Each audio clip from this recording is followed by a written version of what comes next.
자, 이번에는 뭘 해볼 거냐면 지금 우리가 계속 객체를 다루기도 하고 함수를 다루기도 하는데 제가 여기다 이렇게 써볼게요. 동물 숨쉬다.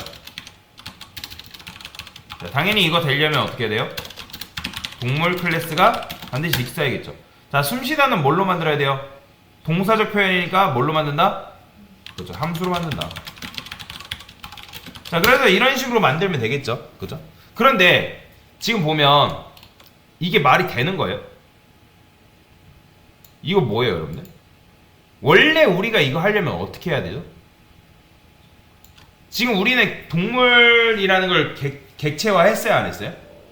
그쵸? 원래 우리가 이걸 사용하려면 여러분들이 동물, 뭐 A 동물, 그 다음에 U 이렇게 해줘야 되잖아요. 그 다음에 이제 A 동물한테 숨쉬다 이런 식으로 써줘야 되는 게 정석적인 거죠. 그죠? 근데 그게 아니라 우리는 지금 여기다 이런 식으로 했단 말이에요. 이거는 객체예요, 설계도예요. 그죠? 우리가 지금 설계도한테 숨쉬라고 얘기했기 때문에 동물 설계도에는 숨쉬다가 지금 있긴 하지만 지금 이렇게 했을 때 동물 설계도한테 일을 시키는 건 말이 안 된단 말이에요. 여기까지 이해되시나요? 자, 근데 이 보이드 숨쉬다라는 건 뭐예요? 일종의 예언이에요. 나중에 객체화 하게 되면 너가 동물 객체가 생기고 그때 숨쉬다가 들어갈 것이다 라는 건데 만약에 지금 이걸 하지도 않은 상태에서 이거 하면 있어요, 없어요? 당연히 없죠. 그런데 굳이 동물 설계도에다가 이런 식으로 코드를 쓰고 싶다라는 거예요. 이해되시나요? 그러면 어떻게 하면 되냐면 얘를 여러분들이 앞에다가 스태틱이라고 붙여주면 돼요. 뭘 붙여준다고요? 스태틱. 자, 이게 뭐냐면 자, 지금 보면 에러 안 나죠? 원래는 우리가 객체화를 해가지고 이 숨쉬다라는 메서드를 써야 되는 게 정상이에요.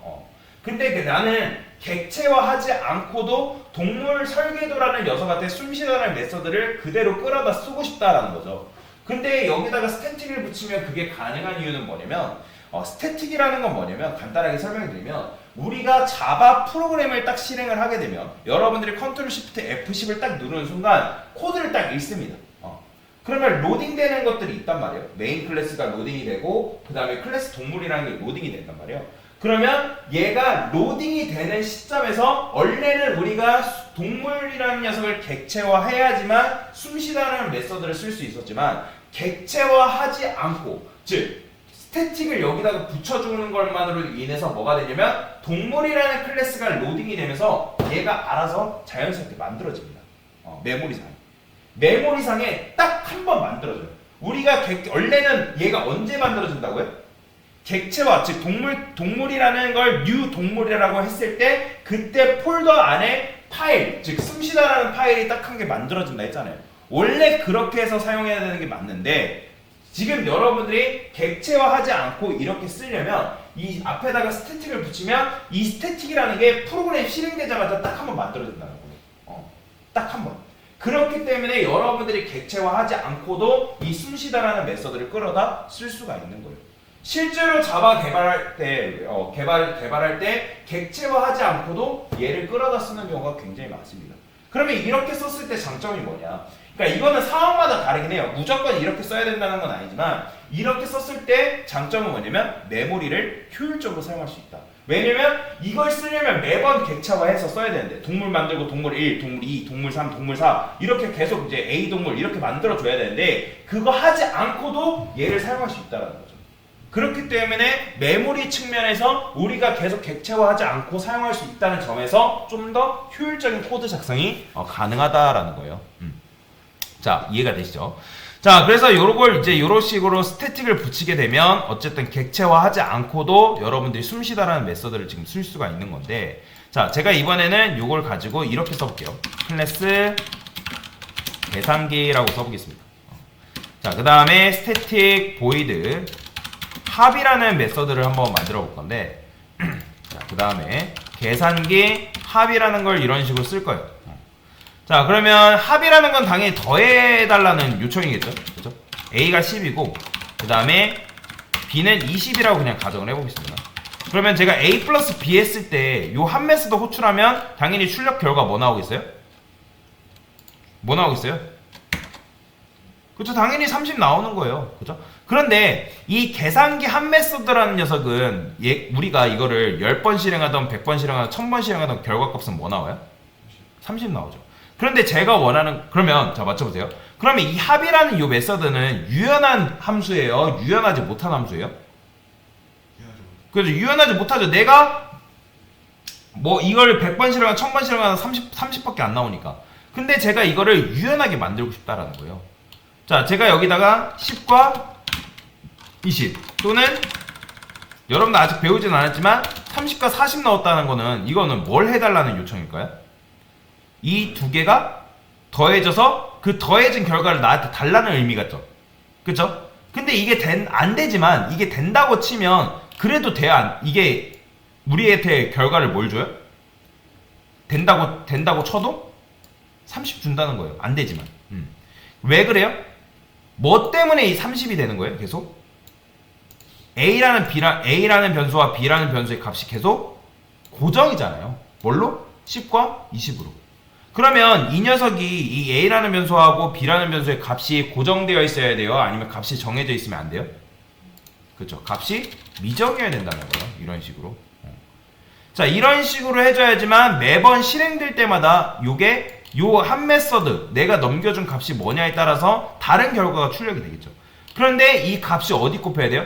첫 번째 10이 A라는 변수에, 두 번째 20이 B라는 변수에 꽂히길 원한단 말이에요.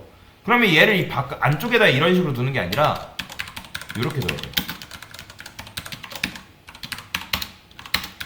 이런 식으로 두셔야 됩니다. 이해되시나요?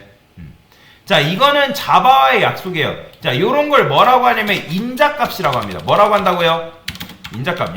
영어로는 아규먼츠라고 합니다. 아규먼츠. 자, 왜 복수라 썼어요? 인자값이 하나예요, 두 개예요? 두 개니까 지금 아규먼츠 복수라고 쓴 거예요. 그러면 여러분들이 10과 20을 넘기게 되면 이 10과 20이 어디 꼽히냐면 첫 번째 A에 10이 꼽히고 두 번째 B에 20이 꼽혀요. 그러니까 내가 이 10과 20을 썼다 해가지고 10이 B에 꼽히거나 20이 A에 꼽히는 경우는 없어요. 무조건 차례대로 쓴 순서대로 꼽힌다. 그러면 얘는 우리한테 뭘 준다? 넘긴 게 10과 20이니까 30이라는 결과를 줄 테고 얘는 우리한테 뭘 준다?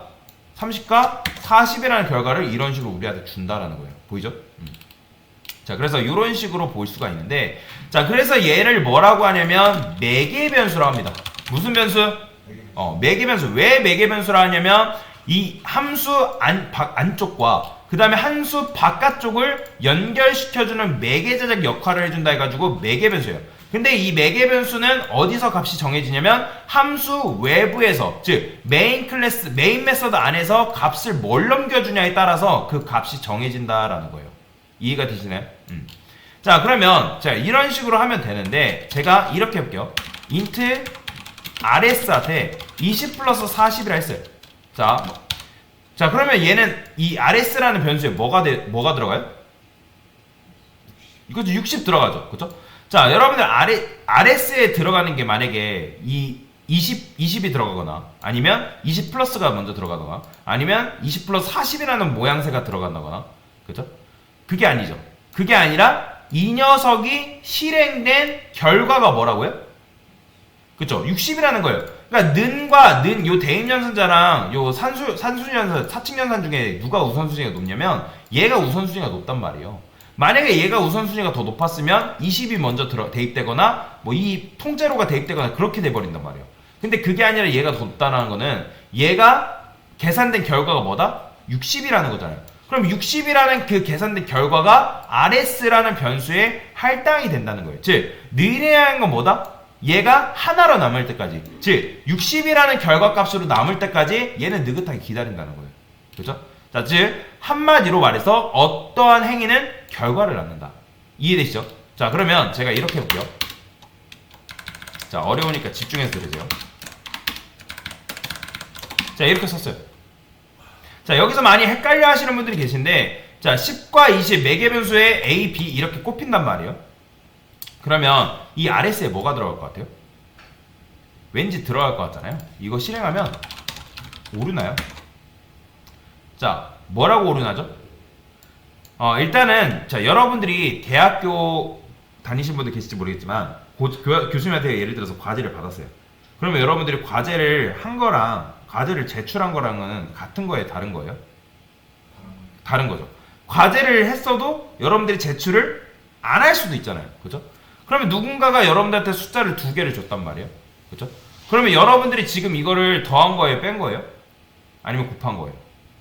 더한 거죠. 그러면 더했으면 잘한 거 아니에요? 자, 그런데 잘 생각을 해보세요. 메인 함수에서 우리가 이 녀석을 호출한 거는 10과 20을 너만 알고 있고 그 결과를 너만 알라는 거예요? 아니면 그 더한 결과를 RS라는 변수한테 알려달라는 거예요? 다시 이 녀석만 알라는 거예요? RS라는 변수한테 이 결과를 알려달라는 거예요? 알려달라는 거예요. 이 결과가 제가 아까 여러분들이 답변했잖아요. 10 플러스 20 이렇게 하게 되면 이 녀석의 결과가 RS에 들어간다며요. 그러면 이 RS의 들어가는 결과가 뭐예요? 어떤 값이 들어가요?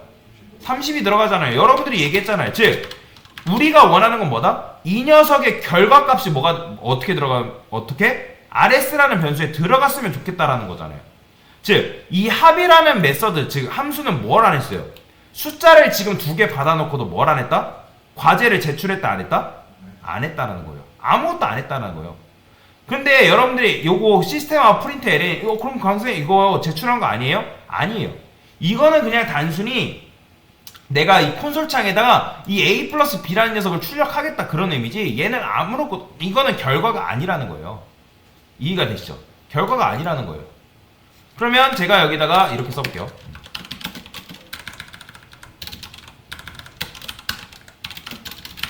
이렇게. 자, 그래서 이런 식으로 이제 했을 때 어쨌든 얘가 결과값이 돼서 우리한테 줬으면 좋겠는데, 자, 얘를 이제부터 자판기라 생각해 봅시다. 그러면 얘가 데이터 투입구고, 그러니까 여러분들 보통 이제 자판기 요즘 카드 집어넣긴 하지만 옛날에는 동전, 지폐 많이 넣었죠. 데이터 구멍이 2개인 거예요. 집어넣는 구멍. 그 다음에 데이터 배출구는 뭐냐면 리턴이라는 개념이 있습니다. 어떤 개념? 리턴이라는 개념이 있어요. 리턴. 그래서 일단 제가 5라고 해볼게요. 자, 5라고 하면 지금 뭐냐면 이게 결과값이란 말이에요. 데이터 배출구예요, 얘가. 근데 아까 제가 여러분들한테 보이드라는 게 무슨 뜻이라 했죠? 보이드가 무슨 뜻이에요? 허공이에요, 허공. 자, 보이드는 일종의 약속이에요. 나 리턴 안 하겠다. 이해되시나요? 그러면 약속을 지킨 거예요, 안 지킨 거예요? 안 지켰죠. 그러면 리턴을 안 해야겠네요? 안 해야 되는 게 정상이에요. 그런데 이 녀석이 실행이 돼요. 그리고 얘한테 만약에 이 결과값이 보이드로 줬어요. 허공을 주면 돼요, 안 돼요? 안 되죠. 왜냐면 인트라는 녀석은 아까 제가 여러분들한테 일반 타입이 할당 과정에 대해서 설명드렸을 때 RS라는 변수에 오직 뭐만 들어간다? 정수만 들어가기로 약속했잖아요. 근데 얘가 보이드를 줘버리면 누가 곤란해 한다? 얘가 심히 곤란해야겠죠. 그러면 얘한테 뭘 줘야지만 얘한테 뭘 줘야지 안심하는 거야, RS가? 당연히 정수를 줘야겠죠. 그러면 여기다가 보이드라 적는 게 아니라 인트라고 적어주세요. 이렇게 이런 식으로. 자, 인트라고 적어주면 실행하게 되면 뭐가 나오냐면 실행을 할 건데 한번 해볼게요. 그러면 뭐가 나오냐면 5가 나와요. 보이시나요? 리턴이 바로 뭐냐면 결과값이에요. 자, 그러면 이제 인트 했고 근데 여기서 이제 인트를 했는데 리턴을 안 하면 뭐라고 합니다. 왜요? 리턴은 뭐예요? 그러니까 인트라고 썼으면 나는 지금 과제를 제출하겠다고 약속을 한 건데 과제를 제출했어요, 안 했어요? 이번에는 안 지켰죠? 그렇기 때문에 리턴을 반드시 해줘야 돼요. 이게 바로 과제를 제출한 행위예요. 그런데 이 녀석을 하게 되면 얘는 뭘 남는 거예요? 이 녀석이 실행된 그 결과가 여기 들어가는 거예요. 근데 리턴은 뭐라고요? 아까 실행된 제가 결과라고 말씀을 드렸죠. 그죠? 그러면 실행한 결과가 뭐예요? 지금 뭘 주고 있어요? 우리가 합 메서드한테 5 주고 있잖아요. 그럼 얘는 실행된 결과가 뭐냐면 5랑 똑같은 거예요. 이해되시나요? 자, 그러면 제가 여기다가 10 넘겼어요. 그러면 얘는 실행된 결과가 뭘까요? 10인 거예요. RS 보이시나요? 10 들어가는 거. 그죠? 자, 그러면 제가 여기다 5 플러스 A라고 썼어요. 자, 맞춰보세요. 자, 리턴하게 되면 이 RS라는 변수에 뭐 들어갈까요? 지금 우리가 인자값으로 뭐 넘겨주고 있죠? 10과 20 넘겨주네요. 10, 20 꼽히죠? 그럼 얘 A는 뭐죠? 10이죠. 그러면 10 플러스 10은 뭐예요? 20이니까 출력하면 뭐 나와요? 20 나오죠. 그죠? 자, 그러면 제가 한 번 더 할게요. 플러스 B 했어요. 자, 뭐 나와요? 지금 뭐 넘겨주고 있죠? 10과 20 넘겨주고 있네요. 그러면 얘 더하면 뭐가 있어요? 그쵸? 10, 20, 40이죠. 그러면 실행해보면 40 나옵니다. 그죠? 자, 그래서 10 플러스 20이 30으로 변신하듯이 이 행위는 뭐다? 이 행위에 계산된 결과가 바로 리턴이다. 자, 그러면 우리가 원하는 거는 A하고 B가 합해져서 더해져서 결과를 줬으면 좋겠으니까 이렇게 써줘야죠. 얘는 필요 없어요. 그러면 실행하면 이렇게 나오는 거죠. 이게 바로 리턴이다 라고 보시면 돼요. 자, 그래서 리턴에 대해서까지 간단하게 설명을 드렸다 라고 보시면 됩니다.